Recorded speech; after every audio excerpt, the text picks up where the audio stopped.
And we are back with the fourth segment of the GSMC Basketball Podcast presented by the GSMC Sports Network. And in this fourth segment, I'm just going to be talking about the women's basketball viewership and, just my opinions on the viewership and, why I think that women's basketball isn't really doing so well, at least in terms of the United States viewership. So, of all the teams that have been playing the Olympics, of all the women's basketball teams that have been playing in the Olympics, the United States team arguably has the worst viewership out of everyone in the in the bracket and in the standings. The worst viewership.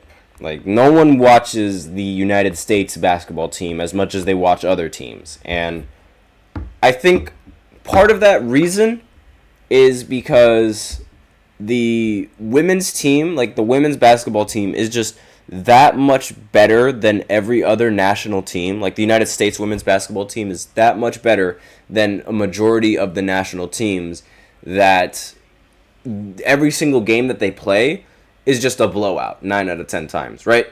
The women's basketball team hasn't lost, it's been a while since they lost a game. I don't think they've ever lost a single basketball game since they've been made, since the history of the program has been around.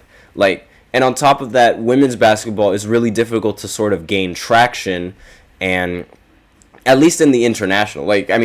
You think it's difficult gaining traction in United States, it's even more difficult gaining traction in other places around the world. So these matchups against these basketball teams and these women teams, most of the time the women's basketball team from the United States is going to end up outplaying the rest of the competition. Another reason why I don't think the women's are gaining that much traction is because of Caitlin Clark and because of the fact that she's not on the team. I think that if the women's basketball team, if they ended up acquiring Caitlin Clark and they said that she was going to be a part of the United States roster, we would get a lot more coverage on women's basketball and United States basketball. But if you notice, all over the internet, you're not seeing nearly as much women's basketball news as you would think. If Caitlin was on the team and if Angel was on the team, you would see women's basketball flood everywhere on the internet, and everyone would be talking about it. But because they didn't want Caitlin on the team, no one's talking about them. So it really goes to show just the power that Caitlin actually holds over this league in terms of viewership. But aside from that, quarterfinals for the women have been going on, and so far this is how the quarterfinals are looking for women's basketball. I haven't really talked about women's basketball all that much, so I might as well talk about them now. It should also be noted that I made this, in the morning, so this was before the last two matchups in the brackets and the quarterfinals. At 5 o'clock, Serbia ended up playing Australia, and Australia ended up winning 85-67. So the Serbian team for men's, they ended up advancing and they beat Australia, but the Australian team for women's ended up advancing and beat Serbia. So, and also should be noted that there aren't as many similar teams that are playing in this one, in the women's basketball standings, as they are in the men's standings. For example, instead of having Greece, the women's standings has Nigeria. And instead of having Belgium, the women's standings had instead of having Belgium, for the men's standings, the men actually have Canada, right? So instead of having Canada, the women's have Belgium. So Belgium, they actually ended up beating Spain, and Spain ended up qualifying in the women's basketball quarterfinal. They ended up winning 79-66 and the game went on at 8:30 in the morning. And this recent game that's been going on right now, it seems that France is going to beat Germany and advance 73 to the score right now is 73-60 in favor of France. And the fourth quarter, there's 5 minutes left in the fourth quarter. So make do with that what you will. And again, Australia, they advanced already, and let's see, Belgium also ended up advancing. So right now, the final game that's left is once again the United States going up against Nigeria. So again, the United States is probably going to end up winning the whole thing. They always win the whole thing, especially in the women's like standings. Like if you think the men's is automatic gold, the women's is just even more automatic. And they don't even have Caitlyn. So that just goes to show you the talent around the women's basketball and the, well, American women's basketball, I should say.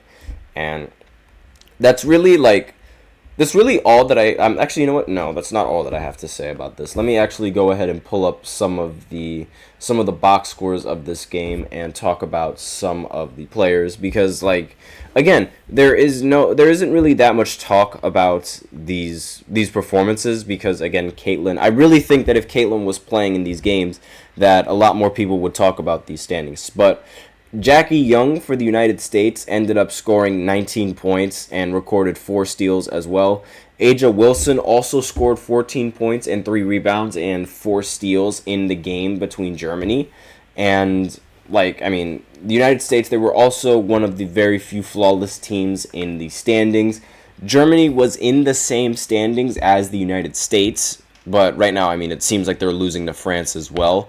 I don't know. Maybe we'll see if they can claw back and win this game. But those are sort of like you know, just a little bit of stats to cover like before. That was the final game before, you know, the group standings in the tournament, like before the quarterfinals. Now, I'm trying to get the rest of the stats for the rest of these games. And I mean, the Australian team, they didn't really shoot that well from 3 against Serbia, but it didn't matter because, I mean, they were able to get way more. They were able to produce a lot better than the Serbian team. They were able to get more rebounds. They were also able to get more assists, and they didn't really. I think one of the more popular things about women's basketball, for some reason, like the turnover count there are a lot of turnovers in a lot of these games. I look at the stats and I see like there's just like turnover. It's ridiculous. And for some reason, I guess they don't record that many stats. Like they don't, for some reason, like I can't find the box scores for these games, but just looking for it right now.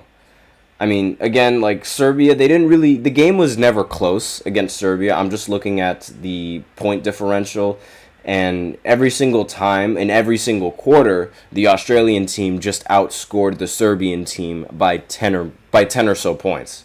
And this was going on since the start of the first and the end of the third. Once the fourth quarter hit, then the Serbian team, you know, they ended up scoring 2 more points than the Australian team, but by that time it wasn't enough. And there was also, on Australia, Melbourne ended up scoring 18 points, and Smith ended up scoring 22 points as well. And there were several other players that ended up scoring in the double digits as well. And I'm just not really going to talk about all of them because, like, let's face it, the traction around this league and, well, around this tournament for the women's, it's not all that. Like, I'm sorry to say it, I can never get into watching these sort of competitions because it's like 9 times out of 10, the team that's in the country that's more advanced is going to be the team that ends up winning in the end. Like, as I know that sounds so generalistic, but that's usually how it is. And that's usually why the United States always ends up winning the gold every single time. It's just no contest. And I mean, even if Caitlin Clark was playing, like that would be the only reason why people would even watch these games is if Caitlin was playing. But even then, I feel like a lot of people would turn off their screens just because like the game wouldn't be interesting. Because again, it's like every single time. Like look at this game right now. France is up 78-61. And no one is going to pay attention to these kind of games. Like people would pay attention to the men's games because, you know, you got LeBron and you got KD and you have all of these people that everyone loves to watch, like people that draw in attention. Women's basketball doesn't really have that. So that's all that I really have for this fourth segment. So now I will go ahead and go into the fifth segment where I talk about Brandon Ingram and, his status on the Pelicans, because right now he's expected to stay. So I'm just going to go ahead and talk a little bit about that after this short break. So be sure to stay tuned.